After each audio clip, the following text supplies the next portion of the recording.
Hei, kan dah cakap dah jangan jadi penyokong bola sepak. Nak jadi penyokong bola sepak ni bukannya mudah. Banyak lagi sedih daripada seronok. Dah pilih untuk jadi penyokong bola sepak, terpaksalah hadap kan. So dalam video kali ni kita nak review peranan quarter final yang telah berjalan dalam Piala Dunia. Assalamualaikum dan selamat datang ke Pala Bola Studio. So hari ni kita nak review 4 perlawanan yang telah berjalan dan telah berlaku banyak kejutan dalam quarter final kali ni, di mana pasukan Brazil telah disingkirkan oleh pasukan Croatia dan juga pasukan Portugal yang kita harapkan ke final bersama dengan Argentina, tapi Portugal telah gagal di quarter final, ditewaskan oleh pasukan Morocco. Morocco, pasukan Afrika pertama yang dapat melihatkan diri ke semifinal Piala Dunia. Tahniah juga kepada Morocco, tapi kesalah kepada Cristiano Ronaldo sebab ni last World Cup dia. Tapi tak boleh nak kata apa lah. Dan akhirnya it's not coming home for England. England dah berusaha dengan sangat baik, tapi lelah kali mereka tetap kalah dengan Perancis juga. Perancis is better team daripada mereka. So kita nak review satu-satu. Kita start dengan game Brazil dulu. Dalam game ni, Brazil telah menurunkan larak mereka macam biasa tu 4-2-3-1, di mana Richarlison bertindak sebagai seorang striker dan juga Neymar sebagai backup belakang dia, Vini di bahagian kiri dan juga Rafinha di bahagian kanan. Aku still masih lagi tak faham pasal apa Rafinha dimainkan dekat bahagian kanan, sebab kawan ni boleh kata tak perform lah dengan Brazil, tapi dia tetap juga dimainkan oleh pasukan Brazil. Dan dalam game ni aku boleh kata memang Brazil favourite untuk menang lah. Tapi aku bukan nak kata Croatia ni defend bagus sangat, tapi keeper mereka tu, kalau nak kata tactical Croatia padu, tak adalah Brazil boleh buat 21 shot dan juga 11 shot on target. Tapi defend mereka boleh kata solid jugalah, sebab Brazil terpaksa melepaskan tembakan-tembakan yang selalunya dapat ruang sempit. Itulah memudahkan Livakovic, keeper Croatia, save dalam game ni. Livakovic telah melakukan 11 save dalam game ni. Memang mantap gila. Aku boleh kata Livakovic memang man of the match lah dalam game ni. Walaupun awal-awal kita dapat nampak kan Brazil ni hampir-hampir menang, sebab jaringan daripada Neymar memang memberikan confident gila lah pasukan Brazil untuk menang. Nasib baiklah mereka tak menari lepas skor tu. Kalau tidak jenuh lah, kena comeback malu je. Dan selepas mereka leading 1-0, aku rasa Brazil ni buat satu kesilapan besar. Bukan masukkan Fred, tapi masukkan Fred pun salah satu kesilapan juga. Tapi bagi aku kesilapan yang paling besar Brazil lakukan bila mereka dah leading 1-0, mereka ni main bertahan. Pasukan Croatia ni bukan tak ada kaki mat. Dan macam Sir Alex Ferguson berkata, the best defense is attack. Maksudnya cara untuk bertahan yang paling terbaik adalah menyerang. Tapi Brazil pilih untuk bertahan walaupun mereka ada striker-striker berkelas dunia. Dan aku rasa kalau Brazil cuba dapatkan gol kedua ataupun untuk kill the game, aku rasa memang game tu dah finish dah untuk Brazil. Dan akhirnya selepas Fred kehilangan bola, Croatia akhirnya berjaya menyamakan kedudukan melalui jangan Petkovic. Dan tu aku rasa memang terkilang gila lah untuk Brazil kan. Lagi-lagi aku sokong Brazil. Tapi aku tak adalah sokong Brazil gila-gila kan. Tapi sedih jugalah kan Brazil kalah kan. Dan bila sepakan penalti habis lah. Bila Croatia berjaya heret hang ke sepakan penalti, memang kira game over lah untuk hang. Dan Brazil waktu sepakan penalti ni kita dapat nampak lah, mereka ni dah mentally dah koyak dah. Sebab hang baiklah hang dah leading dekat extra time tau, bukan dekat masa biasa. Tapi hang kena comeback dekat last minute pula. Memang mental koyak lah. Dan ambil penalti pun macam tak semangat. Dan akhirnya Brazil seperti yang diramal waktu sepakan penalti, mereka ni tersingkir dalam game ni. Tapi memang good job juga untuk Brazil. Tapi Croatia kita bukan kata luck juga, sebab last edition pun mereka dapat light sampai ke final. Edition kali ni mereka dapat masuk sampai ke semi final. So aku rasa memang good job untuk mereka. Dan pujian patut diberikan kepada player-player Croatia macam Joško Gvardiol. Aku rasa dia ni memang paduah. Lepas World Cup ni mungkin akan berpindah ke kelab yang lagi besar. Memang deserve berpindah ke kelab besar pun. Game Argentina berhadapan dengan Belanda, bagi aku personally lah, ni bagi aku lah, aku rasa game Argentina berhadapan dengan Belanda ni adalah the best game setakat lah ni dekat World Cup. Sebab hang bayangkan lah, leading 2-0 kena comeback 2 sama. Lepas tu penalti hampir kena comeback juga. Belanda hampir buat comeback juga penalti, tapi nasib baiklah Lautaro Martinez berjaya skor gol terakhir tu. Kita tengok perjalanan game macam mana. Aku boleh kata dalam game ni kan, daripada minit pertama sampai minit ke-70 lebih lah, pasukan Argentina memang kontrol gila game. Dan aku sampai kata kan, kalau hampa masuk dekat live TikTok aku kan, aku rasa macam, uish, FIFA ni bayak ke Belanda kan, sampai macam nak bagi Argentina menang kan. Tak lah nak bagi Messi menang World Cup, tapi janganlah bayak ref kan. Aku sampai kata macam tu sebab nampak macam Belanda main dull gila. Dan Argentina memang selesa gila bila pegang bola. Bila player-player Belanda pegang bola memang tak dapat lah, sebab Belanda dalam game ni mereka main macam biasa lah, mereka main bertahan dan juga cuba untuk counter. Dan aku rasa pujian patut diberikan kepada pemain macam Rodrigo de Paul, McAllister dan juga Enzo Fernandez. Mereka ni memang buat kerja sangat baik lah ketika bertahan. Dan akhirnya separuh masa pertama Argentina berjaya dapatkan gol daripada jaringan Molina. Assist yang cukup baik daripada Lionel Messi. Hang tengok assist tu memang gila lah mat. Aku rasa macam wish, Messi ni masih lagi belum jatuh prestasi dia. Memang bagus gila dalam game ni.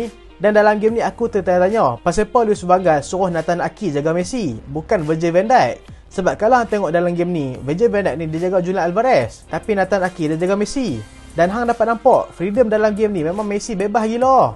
Aku boleh kata Messi dalam game ni berbanding dengan game lawan Australia hari tu. Dalam game Australia Messi lagi struggle. Tapi sampai minit ke-70 je lah. Dan nak menaikkan confidence kita lagi Argentina akan menang adalah penalti pada minit ke-73. Messi menjadikan penalti pada minit ke-73. Tapi sekali lagi, tactical masterclass daripada Louis van Gaal. Walaupun kita tahu cara permainan Belanda ni memang bosan, tapi Van Gaal punya taktik memang mantap. Apa yang dia buat? Dia masukkan player yang tinggi-tinggi seperti Luuk de Jong dan juga Weghorst untuk cuba main long ball. Dan pasukan Belanda memang nampak ketara gila. Dia cuba cari set piece paling dekat seboleh-bolehnya, dekat dengan kotak penalti.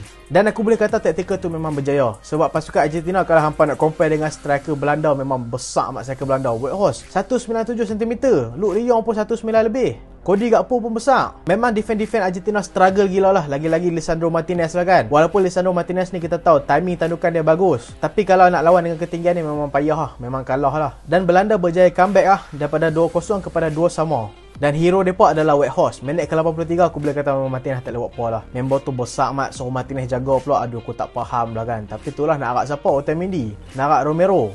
Dan pada masa tambahan, mereka ni dapat free kick. Aku ingat mereka nak shoot terus. Tapi memang masterclass lah. Memang bijak gila set piece mereka. Buat hantaran kepada Weghorst. Weghorst shoot sekali lagi. Martinez tak dapat kekang bola tu. Orang nak salahkan play MU lah kan. Brazil kalah, orang kata Fred. Argentina nak kalah, mereka kata kat Lisandro Martinez. Dan Belanda berjaya heret perlawanan ni ke masa tambahan. Dan Messi seriously lah, kalau hampa tengok game selepas mereka kena 2-2 tu, Messi memang tak boleh dah buat game dah. Messi nampak macam sedikit koyak lah dalam game ni. Tapi still dia boleh main. Cuma dia banyak nak dribble seorang-seorang. Macam dia tak percaya dekat orang ni dah. Tapi aku respect jugalah dekat player-player Argentina lain. Mereka ni tak koyak. Aku nampak Messi seorang je koyak. Mungkinlah sebab dia rasa terbeban sebab dia ni seorang kapten. Tapi player-player Argentina lain masih lagi bermain dengan sangat baik. Dan mereka ni tak bertahan, mereka ni menyerang juga. Pasukan Belanda pun nampak struggle juga waktu extra time. Dan bila masuk ke sepakan penalti, kita boleh kata dekat tangan Tuhan je lah kan. Allah je lah yang boleh tentukan siapa yang menang. Sebab penalti ni walaupun dia bergantung kepada teknik, tapi dia boleh kata bergantung lebih kepada luck juga. Dan macam biasa, Emi Martinez, dia memang pakar provoke player lah bila sepakan penalti. Aku rasa dia ni memang king lah kalau dalam provoke player. Kalau dia ni teammate hang memang suka lah. Kalau dia ni bukan teammate hang, rasa macam nak support muka dia lah. Tapi apa yang mengejutkan aku adalah Messi first taker pengambil penalti. Sebab kita semua dah lah takut Messi tak masuk gol, tapi dia orang first ambil. Mula-mula aku rasa macam, wish, beraninya Messi kan. Tapi bila aku fikir balik, betul lah. Itulah yang sepatutnya dibuat oleh seorang kapten untuk menghilangkan gemuruh rakan sepasukan dia. Dan Messi memang tenang menyudahkan penalti dalam game ni. Tapi bagi aku, player yang memang hero dalam game ni adalah Emi Martinez lah. Emi Martinez telah berjaya membuat 2 penyelamatan untuk pasukan Argentina. Dan mereka dapat melayakkan diri ke semifinal untuk berhadapan dengan pasukan Croatia. Dan sekali lagi, rekod bersih Louis van Gaal under Belanda dekat World Cup masih lagi bersih. Masih lagi belum kalah dalam waktu biasa. Mereka ni hanya dikalahkan dalam sepakan penalti saja. Last mereka kalah dalam penalti pun ketika mereka berhadapan dengan Argentina juga, iaitu dekat World Cup 2014. Dekat World Cup 2018 mereka tak layak. So kita move ke next game.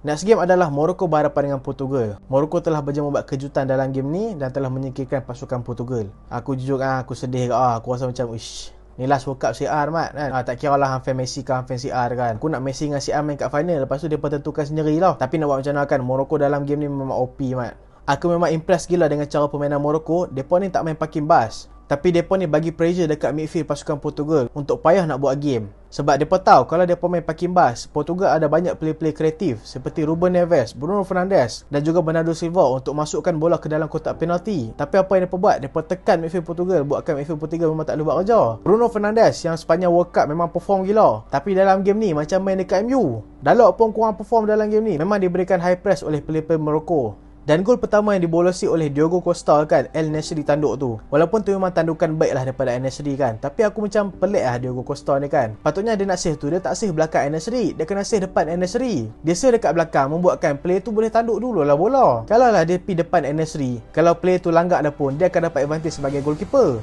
Aku rasa memang performa buruk gila daripada Diogo Costa dalam game ni. Sebab gol tu rasa macam crucial gila. Walaupun dia ada melakukan beberapa penyelamatan crucial, tapi gol tu tetap aku rasa memang tak boleh dimaafkan lah. Sebab patutnya dia save depan Enesri. Kalau betul-betul bola tu padu tak apalah. Tapi kita tak boleh salahkan juga player macam Diogo Costa. Attacking Portugal pun memang tumpu dalam game ni. Gonçalo Ramos yang telah melakukan hat-trick dalam game lepas, hanya boleh buat satu shot je dalam game ni. Dan dia main sepanjang 90 minit. Dan macam biasa CR start daripada bench lagi. Second half baru dia masuk. Dan kita dapat nampak lah Portugal telah melakukan segala usaha untuk dapatkan gol. Dan hampir-hampir sebenarnya ada beberapa chance besar untuk Portugal dapatkan gol. Seperti tandukan Pepe yang hampir masuk ke dalam gol tapi tak tepat. Dan sepakan last minute daripada CR tapi diselamatkan oleh Yassine Bonu. Yassine Bonu dalam game ni, ya Allah, memang perform lah mat. Aku rasa macam Morocco ni dia kena rasuk apa ni kan. Memang padu. Walaupun buat 3 save je, tapi aku boleh kata 3 save tu memang crucial gila untuk dia. Dan juga pasukan pasukan Morocco memang thumbs up lah kepada Yassine Bonu.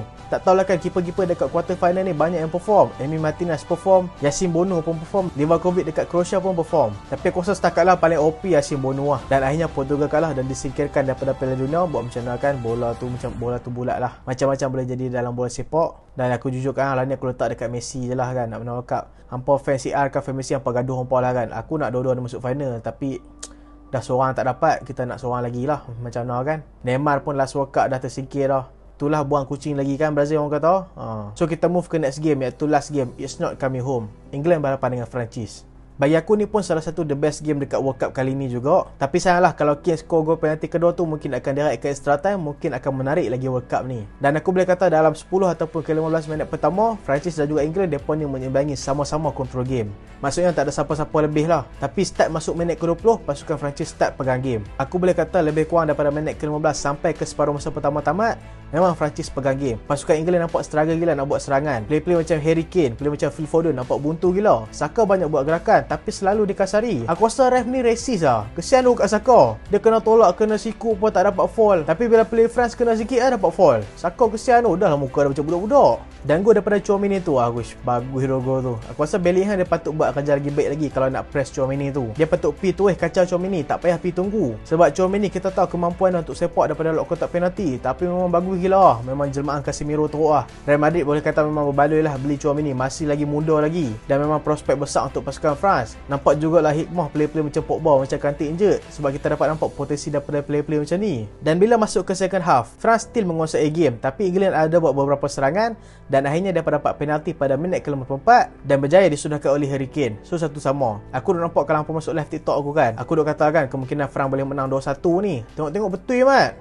Tapi nak abadkan lepas England score gol penyamaan, England memang control game. Pasukan Perancis tiba-tiba mati akal. Player macam Mbappe tiba-tiba hilang. Player macam Giroud pun tiba-tiba hilang. England boleh kata memang selalu attack dan dapat beberapa chance untuk score gol. Tapi sayang dalam game ni Lloris perform jugalah. Dan lalah kali crossing yang cukup baik daripada Griezmann. Selepas corner yang gagal, dapat bola balik dekat dia, ada cross dengan sangat baik dan dapat dekat Giroud. Janganlah bagi bola udara dekat Giroud. Giroud memang menang lah. Kalau lawan dengan Maguire pun Giroud boleh menang. So 2-1.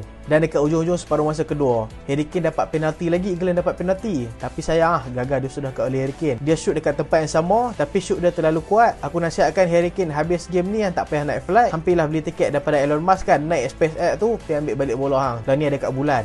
Sayanglah, patutlah dalam ni England dapat free kick kan. Rashford ambil sikit lagi nak gol. Aku rasa kalau tepat tu memang gol lah. Lloris memang tak sangka bola tu nak boleh masuk. Tapi itulah, it's not coming home. England kalah dengan Perancis. Aku boleh kata World Cup kali ni memang unpredictable gila lah. Argentina dapat layak sampai ke semi-final tu tak apalah, sebab ramai predict kan. Croatia, finalis edisi lepas, sekali lagi dapat layak ke semi-final. Pasukan Morocco yang rata-rata ramai orang predict tak dapat lepas grup. Bukan tak dapat lepas grup, ramai predict mereka ni dapat tempat keempat. Dalam grup tu, mereka predict Kanada yang akan lepas grup. Tapi lala kali Morocco yang lepas grup, dan sampai lah ni masih lagi bermain dekat World Cup sampai ke semi-final. Dan Yassine Bonu, keeper Morocco tu, hanya bola 1 gol je setakat lah ni. Itu pun bola dalam group stage lawan Kanada. Lawan pasukan sehebat pasukan Spanyol, pasukan sehebat Portugal, masih lagi belum bolos. So memang paduah World Cup kali ni. Morocco pun berjaya layak. Dan pasukan France yang kita akan predict balik awal. Sebab apa? Sebab mereka juara edisi lepas. Sekarang ramai predict juara World Cup edisi lepas akan tersingkir daripada Piala Dunia. Dan France pun masuk dalam World Cup dengan banyak kecederaan seperti Benzema, Nkunku, Pogba, Kante, Mike Maignan. Tapi pasukan Perancis masih lagi terlalu kuat untuk diatasi oleh pasukan lain, walaupun mereka ni banyak player-player yang injured. So itulah nanti kita nantikan semi-final nanti. Dan hampa boleh letak prediction hampa siapa yang akan ke final, siapa yang akan kalah. So itulah video kali ini dan terima kasih sebab tengok sampai habis. Jangan lupa like, jangan lupa share, jangan lupa subscribe. Aku Solehan. Assalamualaikum.